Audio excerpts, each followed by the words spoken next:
The coffee shop smells like cinnamon and regret. And I'm sitting here wondering how a 72-year-old woman gets herself into these situations. My hands shake slightly as I adjust the burgundy scarf around my neck. Not from nerves, I tell myself, but from the October chill that seems to seep into my bones more each year. Though if I'm being honest, and at my age honesty feels like the only luxury left, my stomach has been doing somersaults since Patricia, my home health nurse, announced what she'd done. "Mrs. Henderson," she'd said last Tuesday, her young face bright with the kind of optimism that only comes from never having buried a husband. "I hope you don't mind, but I signed you up for the senior dating service at the community center. You've been so lonely since Mr. Henderson passed, and it's been 3 years now." 3 years, 2 months, and 16 days. Not that I'm counting.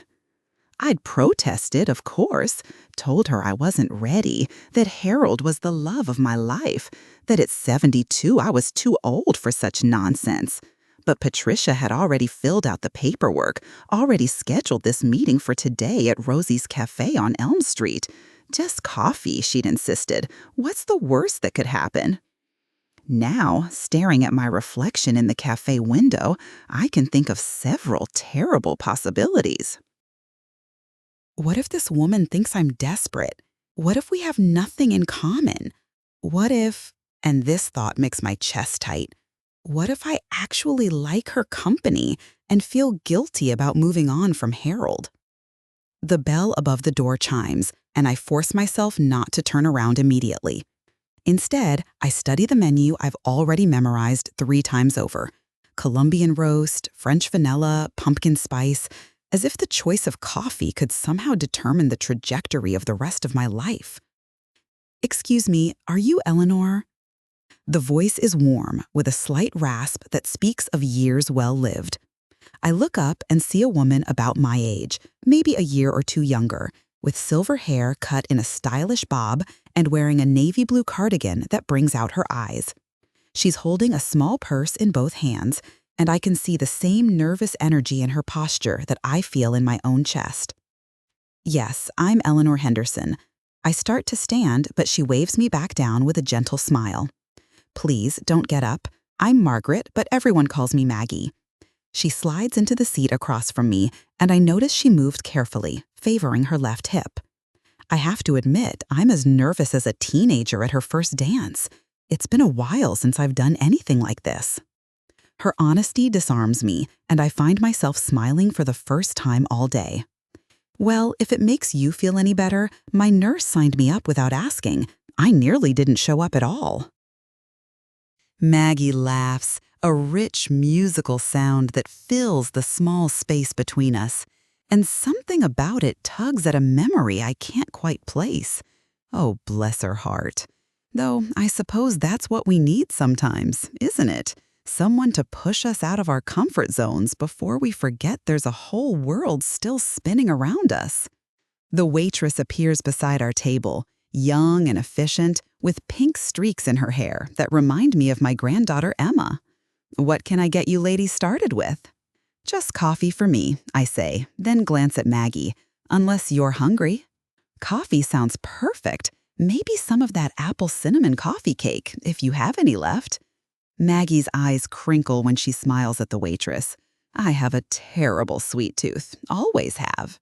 As the waitress walks away, an awkward silence settles between us. I find myself studying Maggie's hands, graceful fingers with well-kept nails painted a soft pink, a thin gold wedding band on her right hand that tells me she's been widowed too. There's a small scar near her thumb that makes me wonder about the stories she carries. "So," she says, breaking the quiet, "tell me about your family. Do you have children?"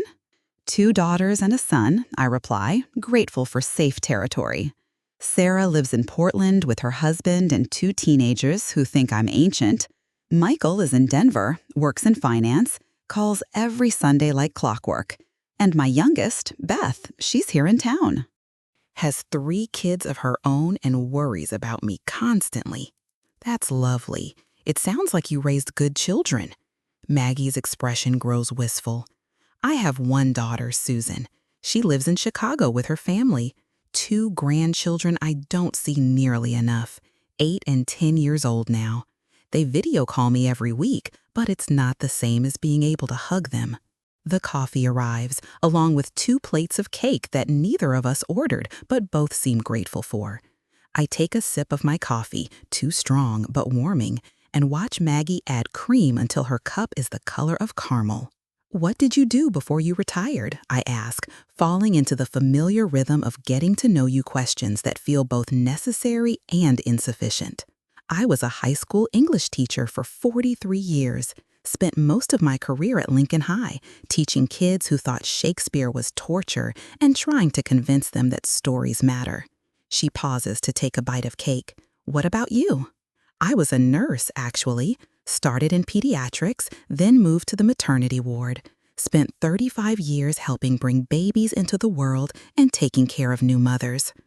The words come easily, but they feel hollow somehow. How do you summarize a lifetime of work, of purpose, in a few sentences? "A nurse," Maggie says thoughtfully. "That must have been incredibly rewarding and challenging." It was both.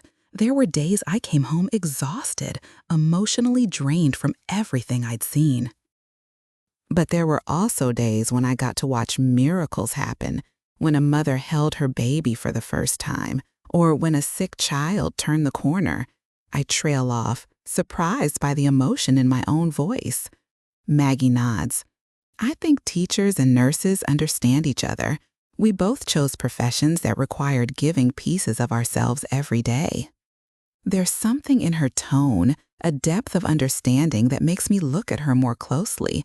She has kind eyes, the sort that have seen their share of both joy and sorrow, and when she smiles, tiny lines fan out from the corners in a way that suggests she's done a lot of smiling over the years. "Tell me about your husband," she says gently. "Patricia mentioned you were widowed. I lost my Robert 4 years ago to cancer." The familiar ache settles in my chest, but it's gentler now, worn smooth by time and repetition. "Harold. He had a massive heart attack while working in the garden. One minute he was planting tomatoes, complaining about the rabbits getting into the lettuce, and the next, I shake my head. The paramedics said he wouldn't have suffered. That's something, I suppose." "I'm sorry," Maggie says, and her sympathy feels genuine rather than obligatory. It's strange, isn't it, how we can live with someone for so long that we forget where we end and they begin, and then suddenly we have to figure out who we are all by ourselves again. "Yes," the word comes out as barely a whisper. Some days, I still set 2 coffee cups out of habit, or I'll see something funny on television and turn to share it with him, only to remember. I clear my throat. "I'm sorry, I don't mean to be morose." "Please don't apologize. Grief isn't morose, it's love with nowhere to go." The simple truth of her statement hits me unexpectedly, and I have to blink back tears. We sit in comfortable silence for a moment, 2 women who understand the particular loneliness of sleeping in a bed that was meant for 2. "Can I ask you something?" I say finally. "Of course." "Why did you agree to this? The blind date, I mean. Wasn't part of you terrified?" Maggie laughs again, that same musical sound that keeps nagging at my memory. Terrified doesn't begin to cover it. I changed clothes 3 times this morning and almost called to cancel twice. But my daughter, Susan, she said something to me last month that stuck. She said, "Mom, you have so much love left to give. Don't let it go to waste just because Dad isn't here to receive it anymore." Her words settle around us like a warm blanket, and I find myself nodding. Your Susan sounds wise. She gets that from her father. He always said life was too short for what-ifs and too long for regrets. Maggie pauses, her fork halfway to her mouth. What about you? What made you come today, despite your reservations?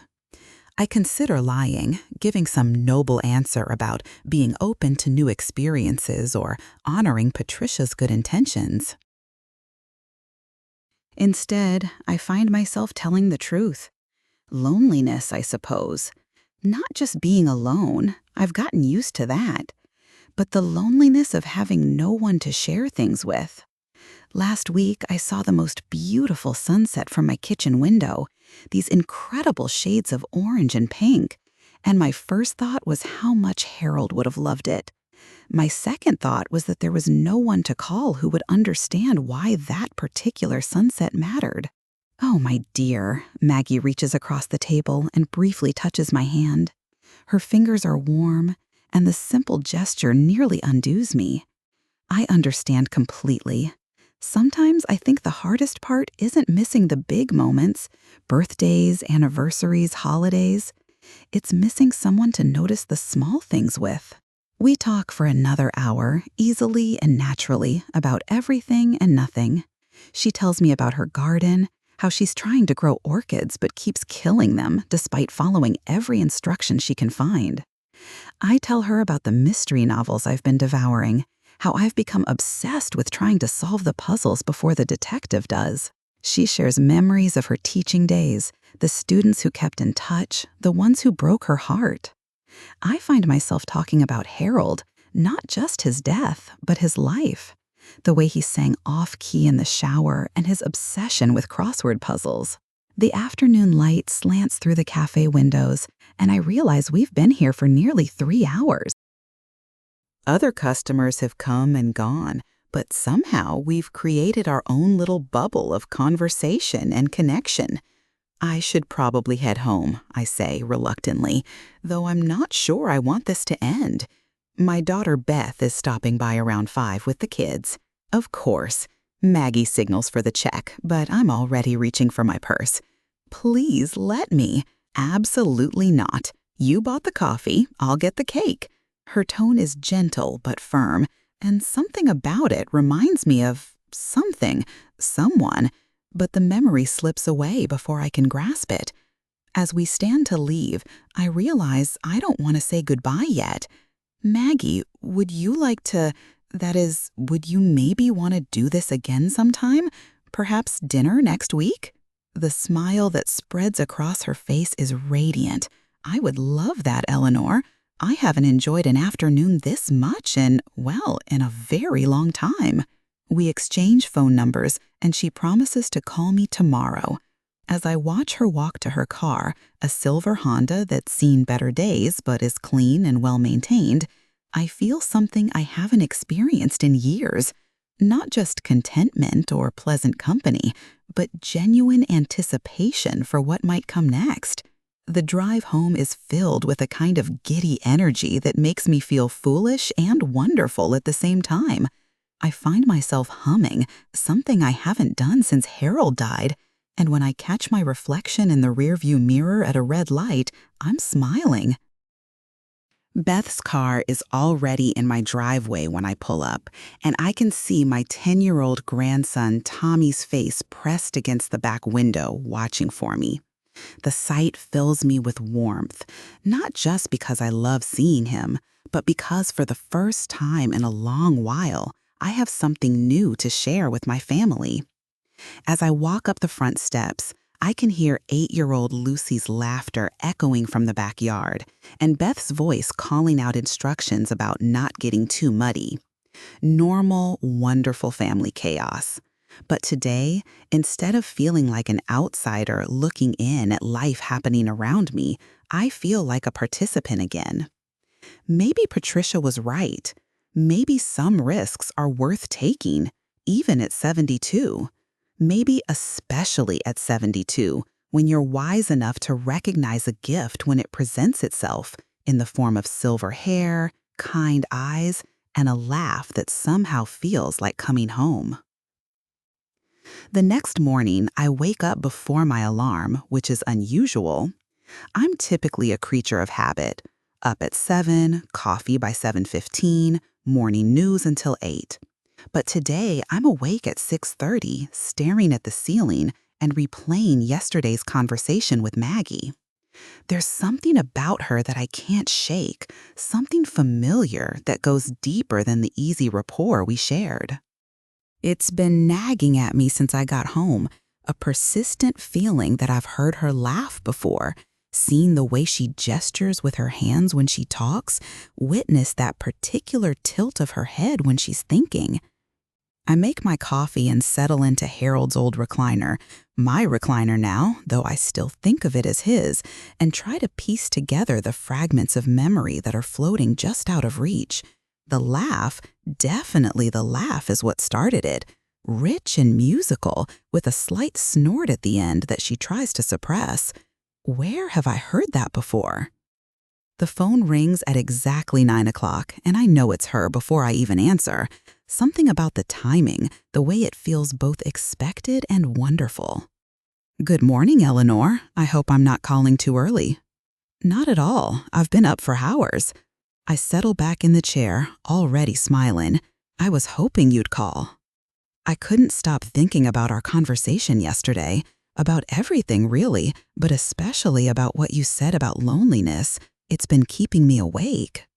There's something vulnerable in her admission that makes my chest tight. Good thoughts or troubling ones? Both, I think. Good because it felt so wonderful to connect with someone who understands. Troubling because it made me realize how long it's been since I felt genuinely heard by another person. I know exactly what she means. Yesterday, for the first time in 3 years, I felt like Eleanor again. Not just Harold's widow or Beth's mother, or the patient Mrs. Henderson who needs her groceries delivered and her medications organized in weekly pill boxes. "Maggie, about dinner this week. Are you free Friday night? There's a lovely Italian place downtown, Marcello's. Nothing too fancy, but the food is wonderful." "That sounds perfect. Should I meet you there, or would you like me to pick you up?" The question catches me off guard. It's been so long since I've had to think about the logistics of dating, if that's what this is. The word feels strange applied to myself, like trying on clothes meant for someone much younger. "Why don't you pick me up, if you don't mind driving? I live at 847 Maple Street, the blue house with the white picket fence." "I'd be delighted to. Shall we say 7 o'clock? After we hang up, I find myself moving through my morning routine with an energy I haven't felt in months. I dust the living room, water my plants, even defrost the freezer, tasks I've been putting off for weeks. It's as if having something to look forward to has awakened parts of me that had gone dormant. Beth calls around noon, and I can hear the kids arguing in the background about who gets to use the computer first. "Mom, how did your coffee date go yesterday? You seemed different when we got there. Happier." I pause in folding laundry, surprised by her observation. "It went well. Very well, actually." "Her name is Maggie, and she's lovely. We're having dinner Friday night." "Mom, that's wonderful." Beth's voice is bright with genuine excitement. "I'm so proud of you for putting yourself out there. Tell me about her." As I describe Maggie, her kind eyes, her career as a teacher, her own experience with widowhood, I'm struck by how easy it is to talk about her, how naturally her presence seems to fit into my life already. "She sounds perfect for you," Beth says after I finish. "I can't wait to meet her." "Slow down, sweetheart. It's just dinner. We barely know each other." But even as I say the words, they feel false. There's something about Maggie that feels known, familiar in a way that goes beyond our single afternoon together. The rest of the week passes in a blur of anticipation and preparation. I find myself trying on different outfits, settling on a navy dress that Harold always said brought out my eyes, then changing my mind and choosing a burgundy sweater instead. I make an appointment to have my hair done, nothing dramatic, just a trim and style, and even treat myself to a manicure. Thursday night, I lie awake thinking about tomorrow, about what I hope will happen and what I'm afraid might happen. It's been so long since I felt nervous about anything that the sensation is both unsettling and exhilarating. Friday evening arrives with unseasonable warmth, and I'm grateful I chose the sweater instead of the heavier dress. I check my reflection one final time, wondering what Harold would think of all this. Would he want me to be happy? Would he understand? The doorbell rings at exactly 7 o'clock, and through the peephole, I see Maggie standing on my front porch holding a small bouquet of yellow roses. She's wearing a green dress that complements her silver hair beautifully, and she looks as nervous as I feel. "You look lovely," she says when I open the door, offering me the flowers. "These are from my garden. I thought they might brighten up your kitchen." "They're beautiful, thank you." I inhale their sweet fragrance, touched by the thoughtful gesture. "Come in for a moment while I put these in water." She follows me into the kitchen, and I'm acutely aware of her presence in my space, the way she moves carefully around my furniture, how she pauses to look at the family photos on my refrigerator. "Is this Harold?" she asks, pointing to a picture of my husband and me at our 40th wedding anniversary party. "Yes, that was taken just 6 months before he died. We renewed our vows that day, which seems silly now, but at the time it felt important to celebrate making it that far together." "It doesn't seem silly at all. 40 years is an incredible achievement." She studies the photo more closely. "He looks like he was a good man, kind eyes." He was the best man I ever knew, actually. I arrange the roses in a vase, struck by how natural it feels to have her here, how right it seems to be sharing these memories with her. The drive to Marcello's is comfortable, filled with easy conversation about the changing leaves, the unusually mild weather, the new shopping center being built on the outskirts of town. But underneath the surface pleasantries, I can feel an undercurrent of anticipation, as if we're both waiting for something to happen, though neither of us knows what. The restaurant is exactly as I remembered: dim lighting, red checkered tablecloths, the scent of garlic and basil heavy in the air. The hostess seats us at a corner table near the window, and I'm grateful for the relative privacy. "This is charming," Maggie says, looking around appreciatively. "It reminds me of a little place Robert and I used to go to in Philadelphia, back when we were first married. Probably long gone now." "You lived in Philadelphia?" "For about 10 years, early in our marriage. Robert was working for an insurance company there, and I taught at a private girls' school in the suburbs. We moved back here when Susan was born, wanted to be closer to family." She pauses to study the menu. "What about you and Harold? Did you ever live anywhere else?" "We talked about it, especially when the kids were young. Harold always wanted to see the Pacific Northwest, said he dreamed of living somewhere where he could go fishing every weekend, but somehow we never made the move." Family, work, life, it all kept us anchored here. The waiter appears, a young man with an infectious smile who recommends the lasagna and tells us about the evening specials. We order wine, something I rarely do anymore, and fall into the rhythm of shared meal planning that feels surprisingly intimate. "Can I ask you something?" Maggie says after our salads arrive. "Yesterday, when we were talking, you mentioned that you'd been a nurse at the maternity ward. Which hospital?" "St. Mary's, downtown. I worked there from 1975 until I retired in 2010. Why?" Something flickers across her face, so quickly I almost miss it. "St. Mary's. I thought so. What ward specifically?" "Third floor, maternity and postpartum care. I spent most of my career there, actually. Became head nurse in 1989 and stayed until—" I trail off, studying her expression. There's something there, a recognition that makes my stomach flutter. "Maggie, why are you asking?" She sets down her fork and looks directly at me, and I can see her hands trembling slightly. When she speaks, her voice is barely above a whisper. "Eleanor, I think you delivered my daughter." The words hang in the air between us, and suddenly the pieces start falling into place. The familiar laugh, the way she holds her head when she's thinking, the gesture with her hands that I've been trying to remember for days. "Susan," I breathe. "Susan Patricia Collins, born October 23rd, 1974, 7 pounds, 2 ounces. Maggie's eyes fill with tears and she nods. You remember. How could I forget? It was one of the most complicated deliveries of my career, not medically, but emotionally. Maggie, though she went by Margaret then, had been in labor for 18 hours. Her husband, Robert, was deployed overseas, somewhere she couldn't say because of military restrictions, and she was alone and terrified.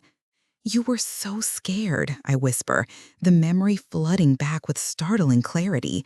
It was your first baby, and Robert was stationed in Germany. You kept asking if the baby was okay, if you were doing everything right.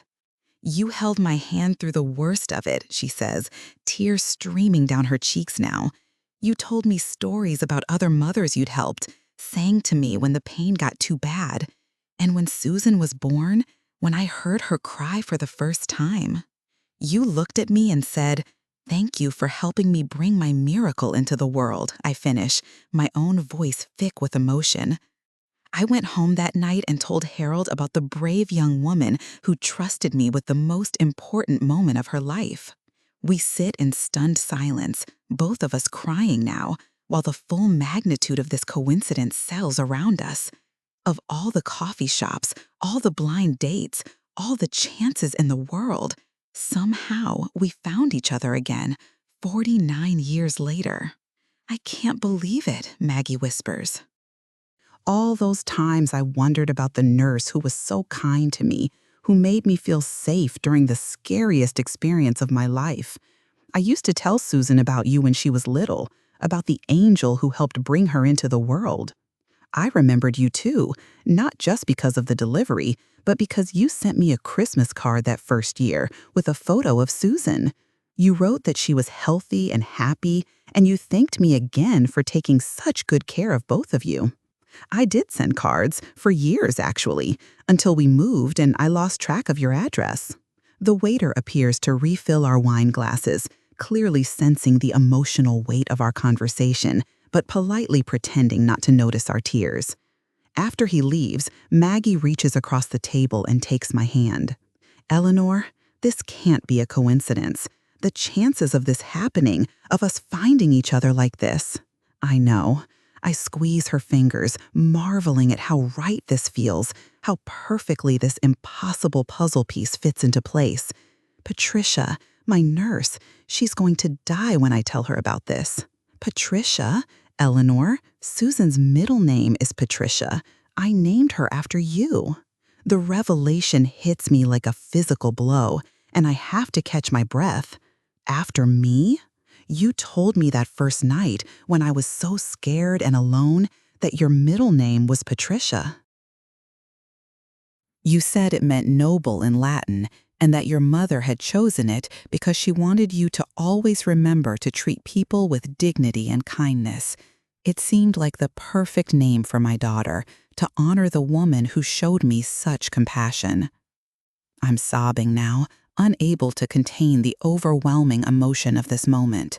49 years ago, I held this woman's hand and helped her through the most vulnerable experience of her life. I gave her my middle name, my story, pieces of myself that I shared with every frightened mother who passed through my care. And somehow, impossibly, she's here again, sitting across from me with silver hair and kind eyes, having carried the memory of that night all these years. Maggie, I managed through my tears, I need you to know something. After Harold died, I felt so lost, so forgotten, like all the good I'd done in my life, all the women I'd helped, all the babies I delivered.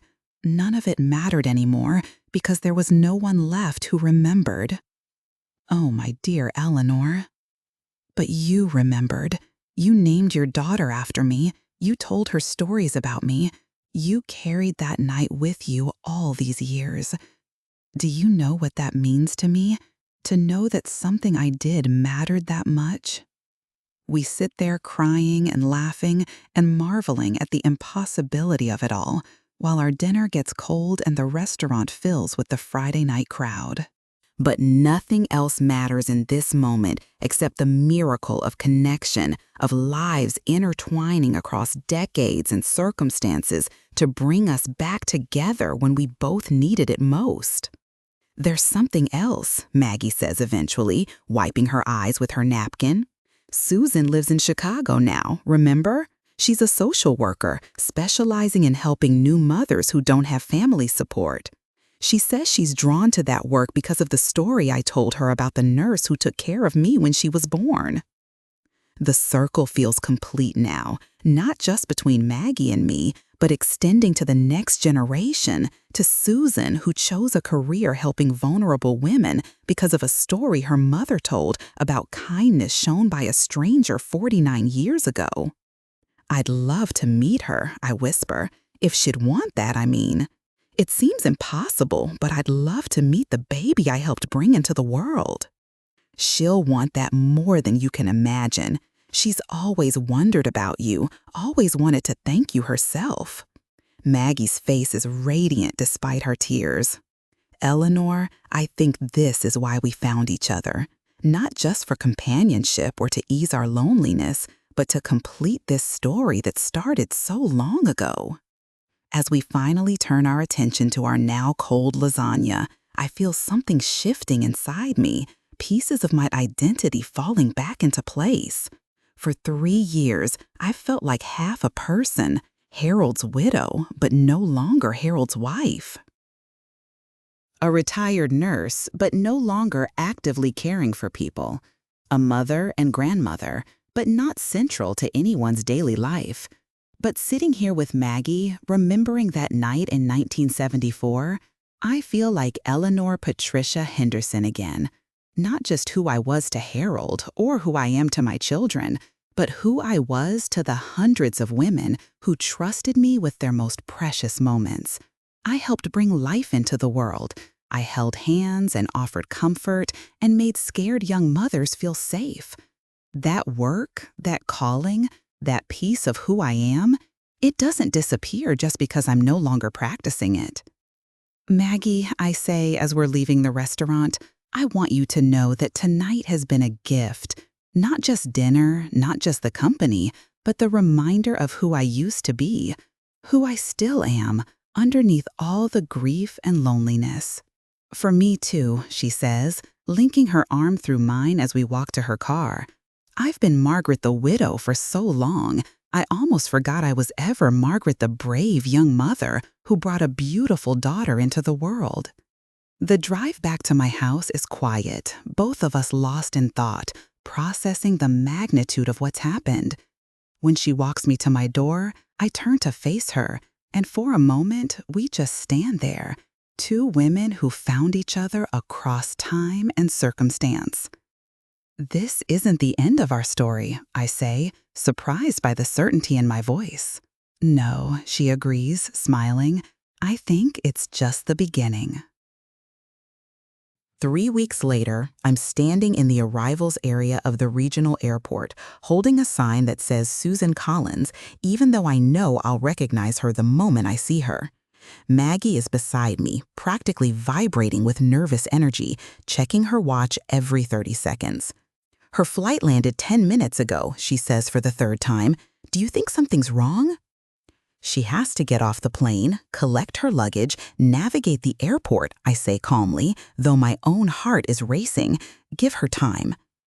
The truth is, I'm as nervous as Maggie, maybe more so. What do you say to a 49-year-old woman you last saw as a wrinkled, red-faced newborn? How do you bridge nearly 50 years with words?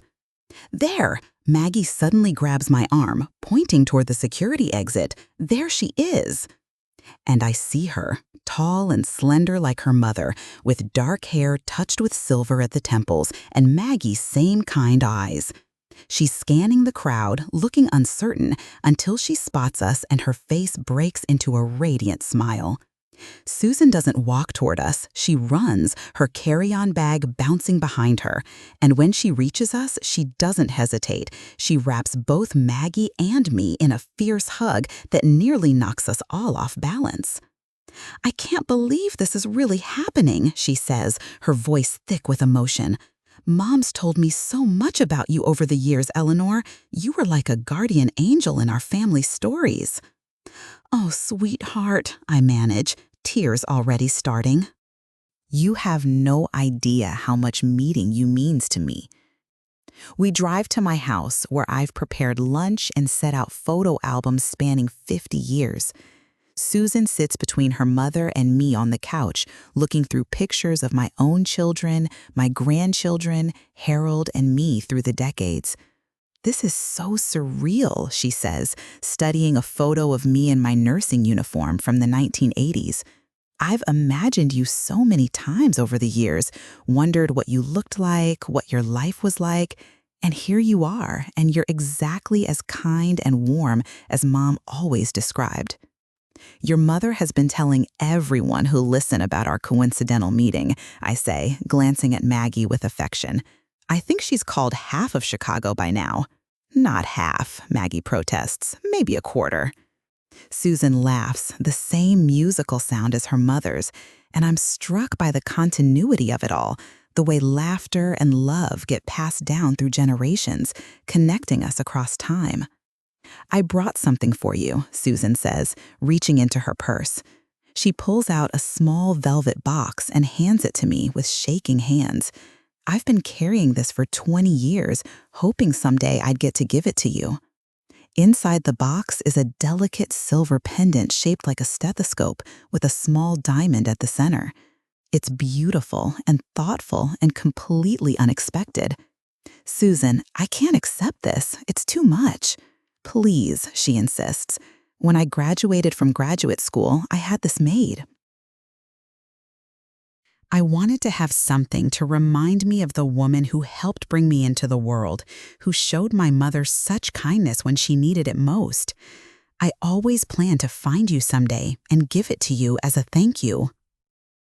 I fasten the necklace around my neck, and it feels like putting on a piece of my own history, a tangible reminder of the work that gave my life meaning. There's something else, Susan continues, her voice growing more emotional. I need you to know that your influence didn't stop with that night in 1974. My whole career, everything I've chosen to do professionally, has been shaped by the story Mom told me about you. I work with vulnerable mothers, women who are scared and alone just like Mom was, and every day I try to show them the same kindness you showed her. The weight of her words settles over me like a warm blanket.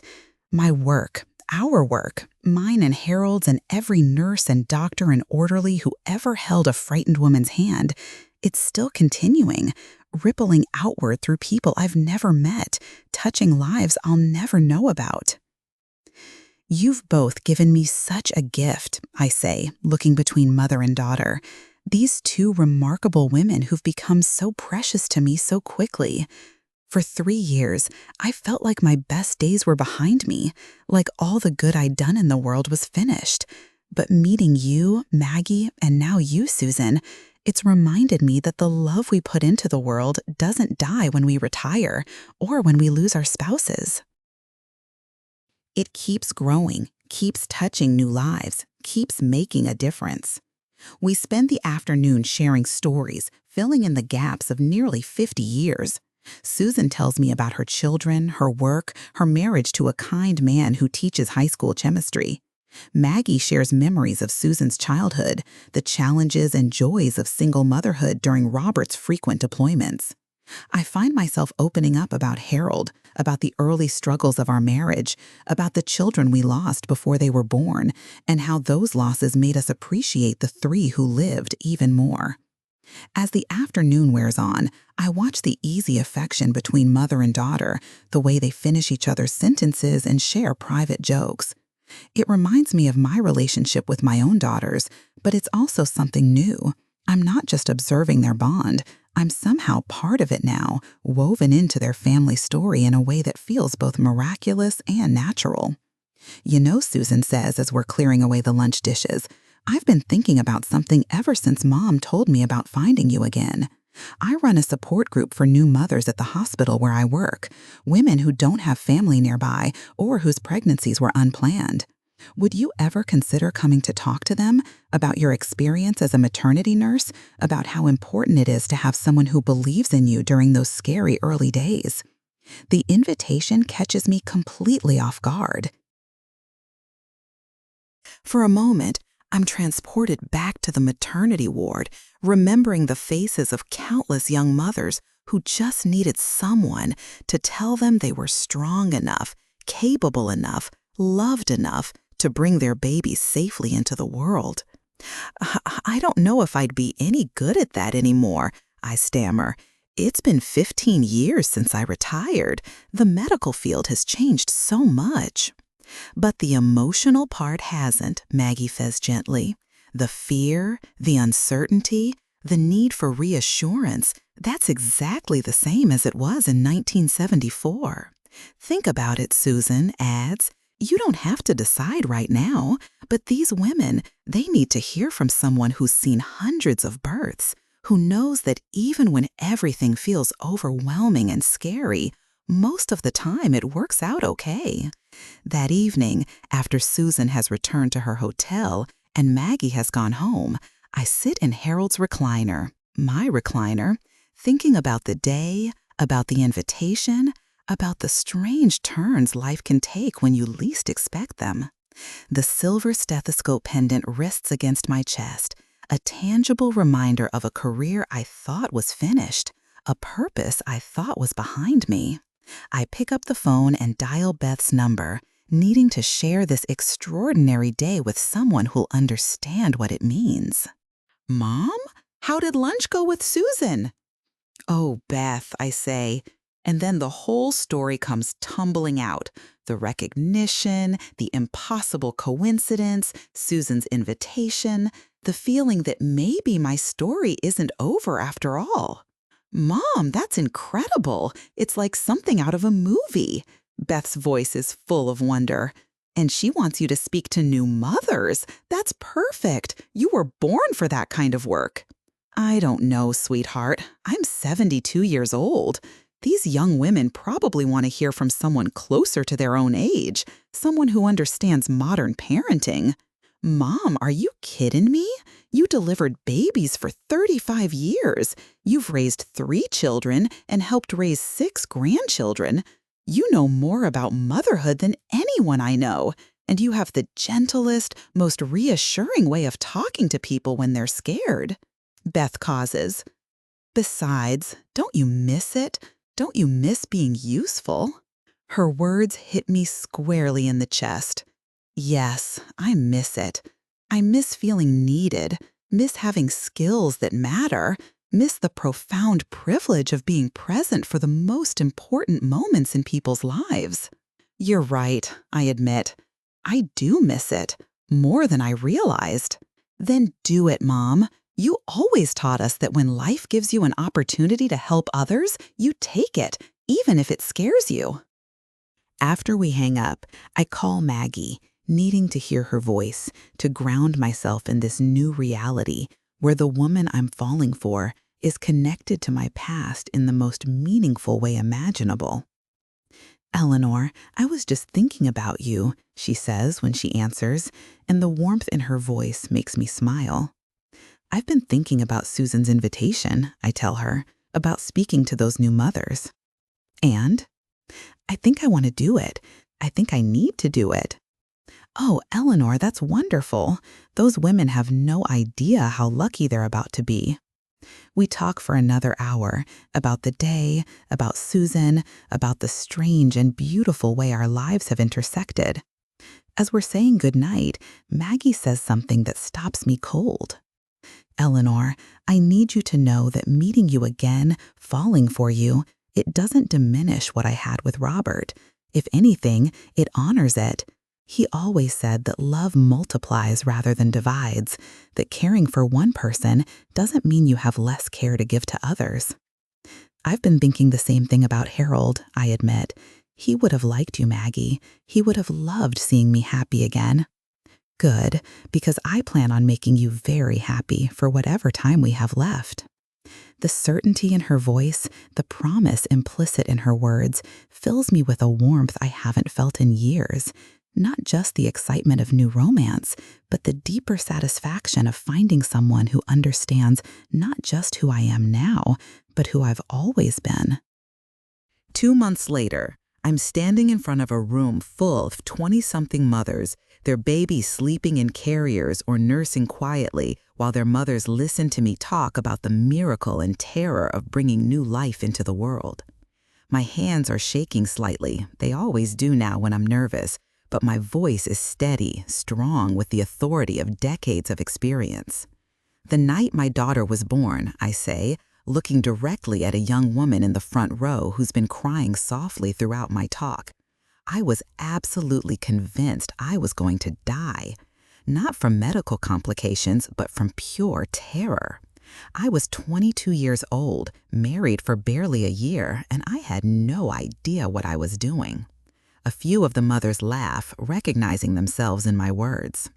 But there was this nurse, I continue, and even though I've told this story a dozen times now in various forms, it still moves me. She was probably only a few years older than I was, but she had this way of making me feel like she'd seen hundreds of women just like me, and we'd all made it through just fine. She held my hand during the worst contractions, told me I was braver than I knew, and when my daughter was finally born, she placed this tiny, perfect baby on my chest and said, "Look what you did. Look at the miracle you created." I pause, letting the words settle, remembering not my own birth experience, which was nothing like what I just described, but the hundreds of women I comforted with similar words over the years. That nurse taught me something that night that I want all of you to remember.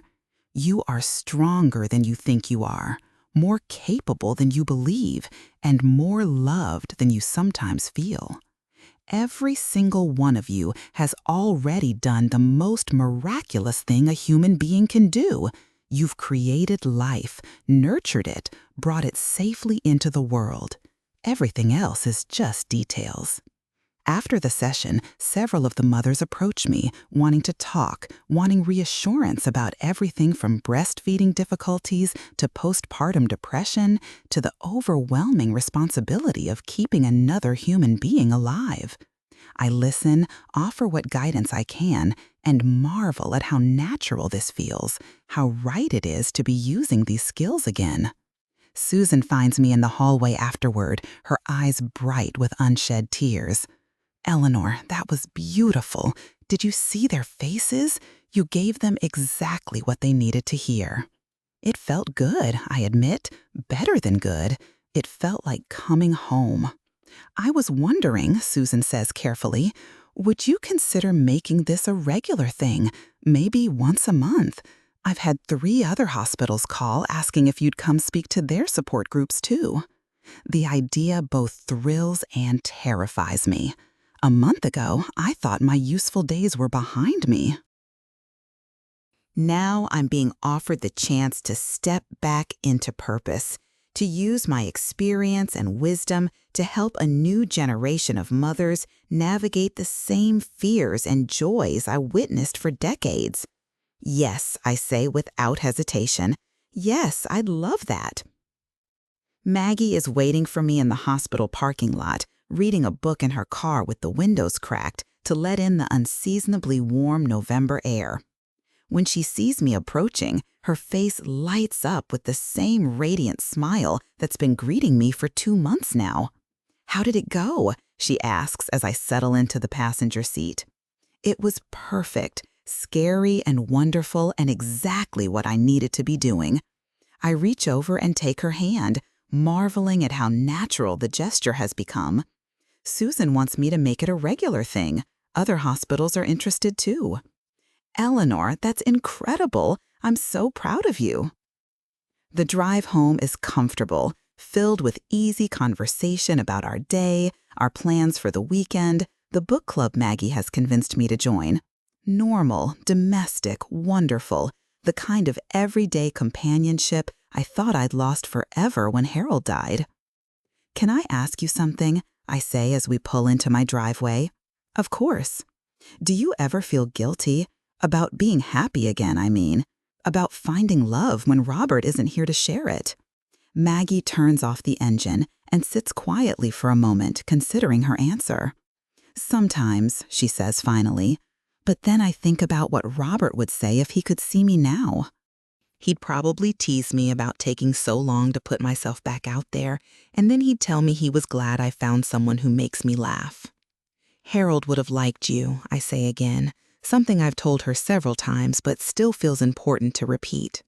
He would have liked seeing me useful again, seeing me excited about something other than crossword puzzles and mystery novels. Robert would have loved you too. He always said the most attractive quality in a person was kindness, and Eleanor, you are the kindest person I've ever met. We sit in comfortable silence for a moment, watching the early evening light filter through the trees in my front yard. These quiet moments have become precious to me, times when I can simply exist in the present without worrying about the past or the future.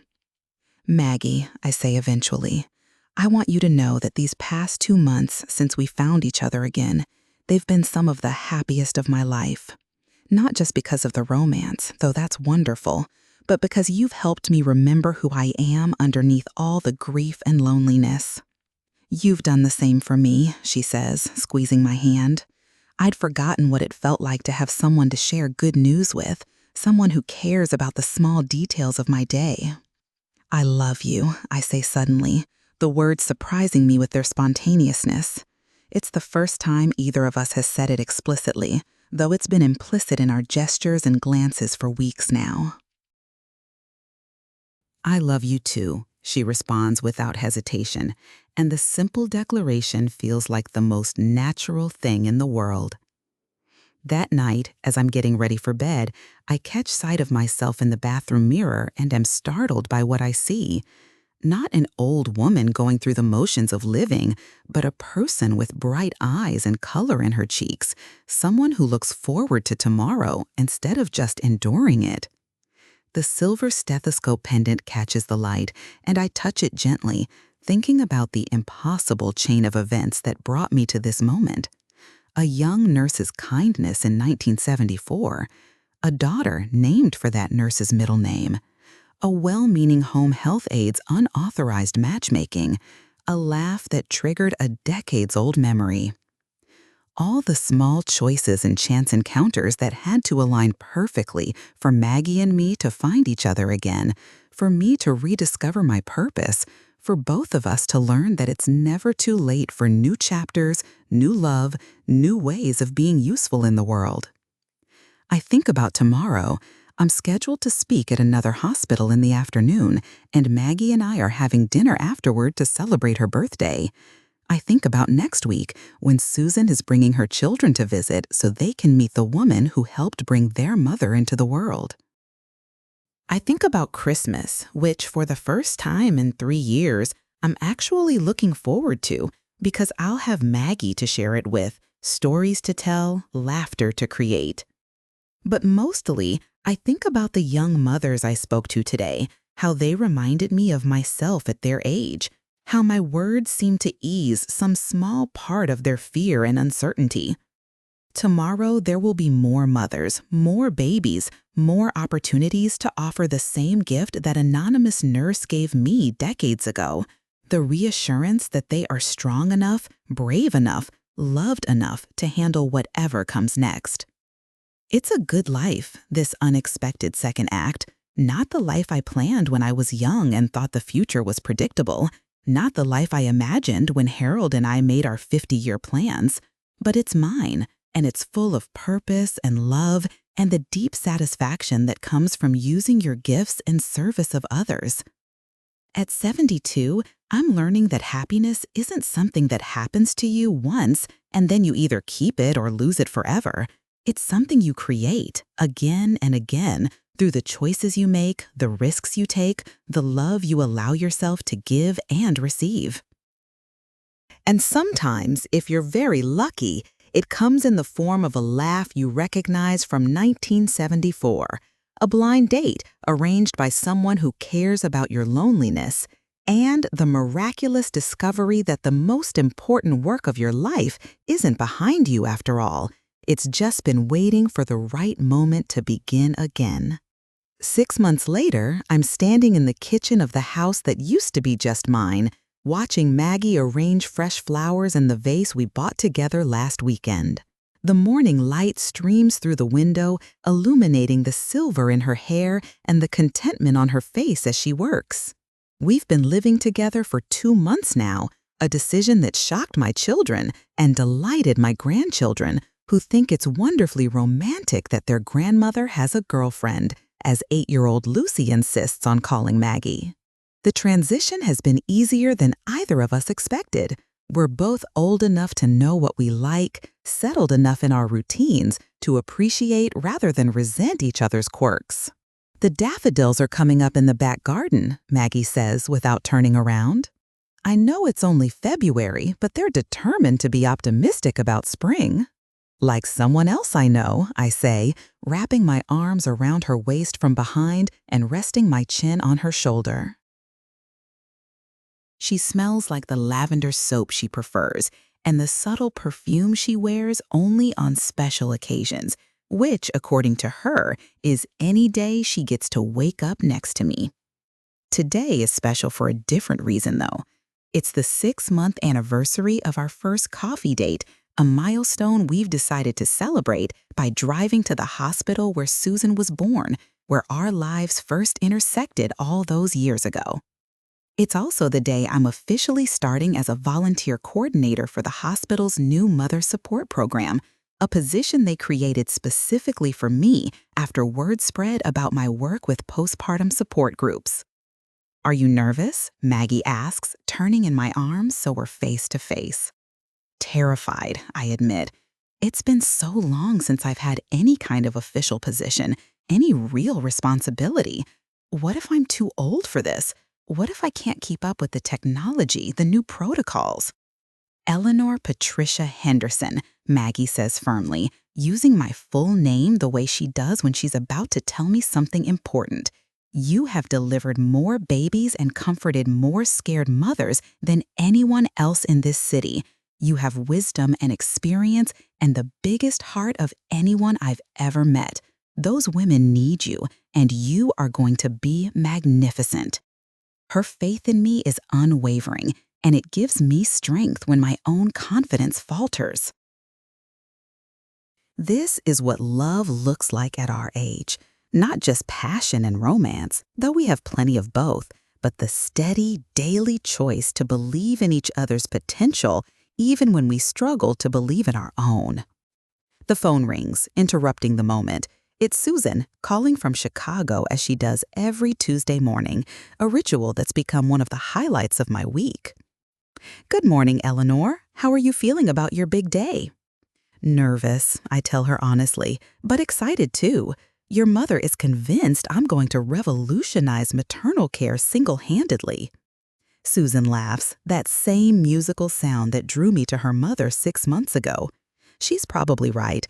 I've been telling my colleagues here about you, about the work you're doing. There's talk of bringing you to Chicago for a conference next fall, if you'd be interested.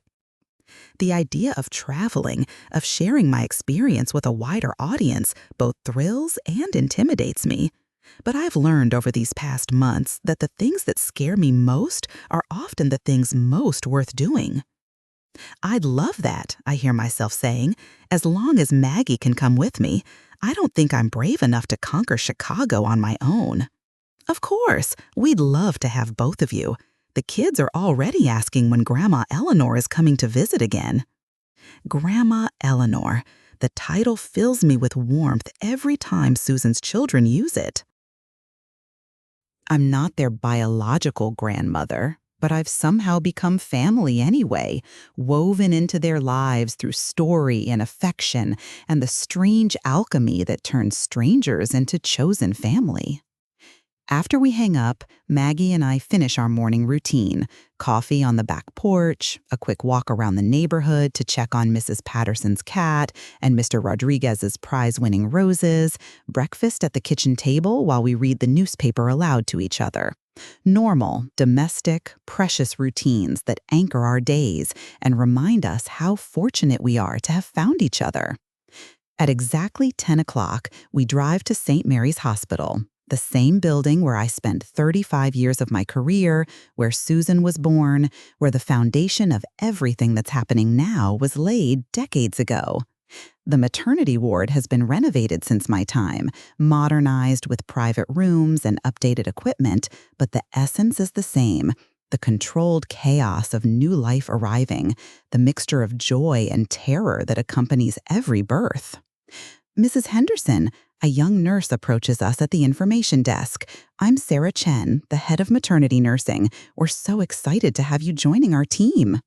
She's probably younger than my own daughters, this confident woman in scrubs decorated with tiny baby footprints, but there's something familiar about her energy, her obvious love for her work. I see myself in her, 30 years ago, believing I could make a difference one person at a time. Please, call me Eleanor, and this is my partner, Margaret Collins. Maggie corrects with a smile, offering her hand. I'm just here for moral support, and maybe to see where all the magic happened. Sarah gives us a tour of the renovated ward, introducing me to nurses and doctors and administrators, all of whom seem genuinely enthusiastic about the support program we're launching. The plan is simple but ambitious. Pair experienced mothers with new mothers who don't have family support, provide education and reassurance during those overwhelming first weeks, create a community where women can share their fears and victories without judgment. The thing is, Sarah explains as we walk through the nursery, where a dozen newborns sleep peacefully behind the viewing window, medical care has advanced tremendously since you were practicing. We can handle complicated deliveries, prevent infections, monitor both mother and baby with incredible precision. But we haven't figured out how to prevent the loneliness and fear that come with new motherhood, especially for women who don't have mothers or sisters or experienced friends to guide them. That's where Eleanor comes in, Maggie says proudly. She has an intuitive understanding of what new mothers need to hear. It's not intuitive, I correct. It's learned. 35 years of watching women navigate the most vulnerable, transformative experience of their lives. You learn to recognize the fear behind the brave smiles, the questions they're afraid to ask, the reassurance they need but don't know how to request.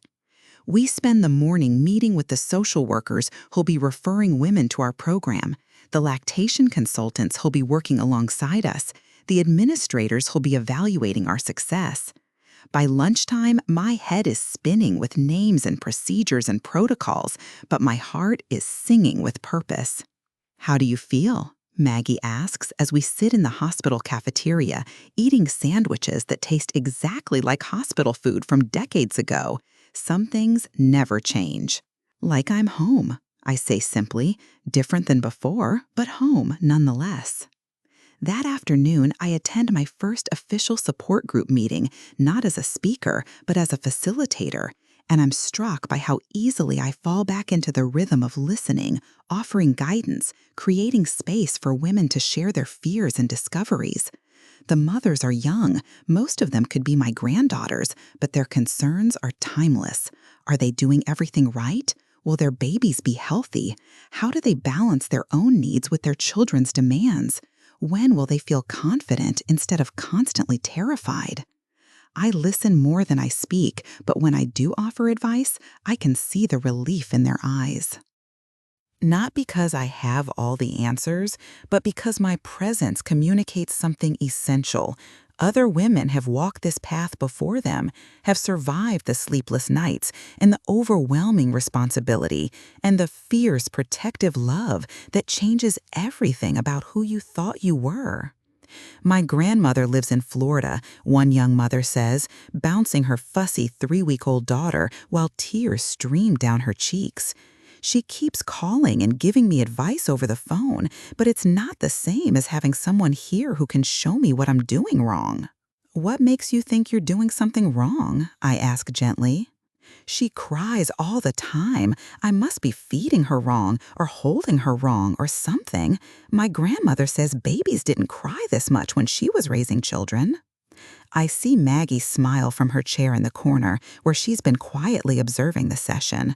We've had this conversation dozens of times over the past months, how every generation of mothers thinks they did things better, how guilt and self-doubt are as much a part of new motherhood as sleepless nights and unconditional love. "Can I tell you something?" I say to the crying mother. "I delivered over 3,000 babies during my career, and I can count on one hand the number of newborns who didn't cry regularly during their first few months. It's not because their mothers were doing anything wrong. It's because crying is how babies communicate." They're not trying to frustrate you or test you. They're simply telling you they need something. And sometimes that something is just comfort and reassurance that they're safe. But how do I know what they need? The same way every mother throughout history has figured it out: trial and error, patience, and the gradually growing confidence that comes from spending time with your baby. You're not supposed to be an expert on day one. You're supposed to be learning, just like she is. After the session, several mothers approach me individually, wanting more specific guidance, more personal reassurance.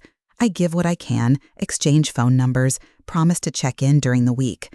Walking to the parking lot afterward, I feel the familiar exhaustion that comes from emotional work, but it's a good tired, the kind that means you've spent your energy on something worthwhile. "That was beautiful," Maggie says as we drive home. "Watching you with those women, seeing how your presence alone seemed to calm them. It's a gift, Eleanor. What you do is truly a gift." "It doesn't feel like a gift," I say. "It feels like responsibility.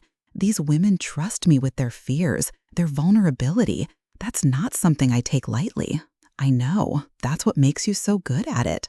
That evening, we cook dinner together. Salmon and asparagus, one of the healthy meals we've been trying to incorporate more regularly into our diet. Beth joins us, bringing flowers from her garden and updates about the grandchildren's latest adventures. The conversation flows easily between the three of us, and I'm struck by how naturally Maggie has fit into my family, how my children have embraced her, not just as my partner, but as someone they genuinely care about. "Mom seems different," Beth says to Maggie while I'm clearing the table. "Happier, obviously, but also more herself, if that makes sense. Like she's remembered who she was before Dad died." "She's remarkable," Maggie replies. "Strong and compassionate, and so much braver than she gives herself credit for. I feel lucky every day that we found each other again." "Again?" Beth looks confused, and I realize we haven't told my children the full story of our connection, the miraculous coincidence that brought us together. Over dessert and coffee, we share the story once more. The blind date arranged by Patricia, the recognition of Maggie's laugh, the revelation about Susan's birth, the impossible chain of events that led us back to each other after 49 years. Beth listens with growing amazement, occasionally interjecting with questions or expressions of disbelief. "So you named Susan after Mom's middle name?" she asks Maggie, "and Mom doesn't remember meeting you?" "I do remember," I correct. "It just took hearing her laugh again to unlock the memory. Some experiences are so profound they get stored differently, I think." I remembered the emotion of that night, the connection we made, but I needed a trigger to remember the specific details. "This is the most romantic story I've ever heard," Beth says, wiping tears from her eyes. "It's like you were meant to find each other again." "I don't know about meant to," I say carefully, "but I'm grateful we did. These past 6 months have reminded me that life can surprise you at any age, that it's never too late for new chapters." After Beth leaves, Maggie and I sit on the back porch, wrapped in the quilt her mother made years ago, watching the stars emerge in the clear February sky. The air is crisp but not uncomfortable, and I'm reminded of similar evenings with Harold, the easy comfort of shared silence after a day well spent. "Are you happy?" Maggie asks suddenly. "Not just content or satisfied, but truly happy?" I consider the question seriously, taking inventory of my life as it is now versus how it was 6 months ago. The loneliness has been replaced by companionship. The sense of uselessness has been replaced by purpose. The feeling that my best days were behind me has been replaced by anticipation for what's coming next. Yes, I say with certainty, I'm happier than I've been in years. Not just because of you, though you're a huge part of it, but because I feel useful again, needed, like my experience and knowledge matter. They do matter. What you did today with those mothers, you probably prevented several cases of postpartum depression just by helping them understand that their feelings are normal. I hope so. I want to make a difference, Maggie. At 72, I want to still be contributing something meaningful to the world. You are. Every day you are. We sit quietly for a while longer, and I think about the circle of it all. How my work as a young nurse led to meeting Maggie, how that brief encounter shaped her daughter's name and ultimately her career choice, how that career choice led to the invitation that brought me back to the work I love, how that work is now touching new lives and creating new connections. It's not a circle, actually. It's a spiral, each revolution building on the last, creating something larger and more complex than the sum of its parts. My kindness to a scared young mother in 1974 didn't end when her baby was born safely. It grew and evolved and eventually led to this moment, to this life, to this chance to multiply that kindness exponentially. Maggie, I say as we're getting ready for bed, thank you. For what? For helping me remember that the best parts of who I am aren't confined to one role or one stage of life. For showing me that love doesn't diminish with age, it deepens. For proving that sometimes the most important chapters of our lives are written when we least expect them.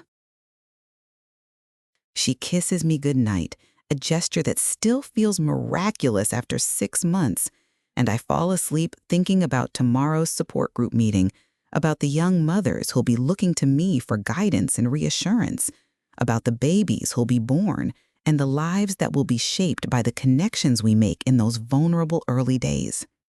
At 72, I've learned that happiness isn't a destination you reach and then maintain forever. It's a choice you make repeatedly, a practice you commit to, a gift you give yourself by staying open to possibility, even when logic suggests your story is mostly written. My story isn't mostly written. It's still being written, one conversation at a time, one handheld during labor, one moment of reassurance offered to a frightened new mother. And the most beautiful part is that I'm not writing it alone. I have Maggie beside me, Susan and her children claiming me as family, a whole community of women whose lives I'm privileged to touch, even briefly. The nurse who signed me up for that blind date without asking was right about one thing. I was lonely, and I did need companionship. But what she couldn't have known is that finding Maggie would lead to so much more than romance. It would lead me back to myself, back to my purpose, back to the deep satisfaction that comes from using your gifts in service of others. Some gifts, I'm learning, don't expire. They just wait patiently for the right moment to bloom again.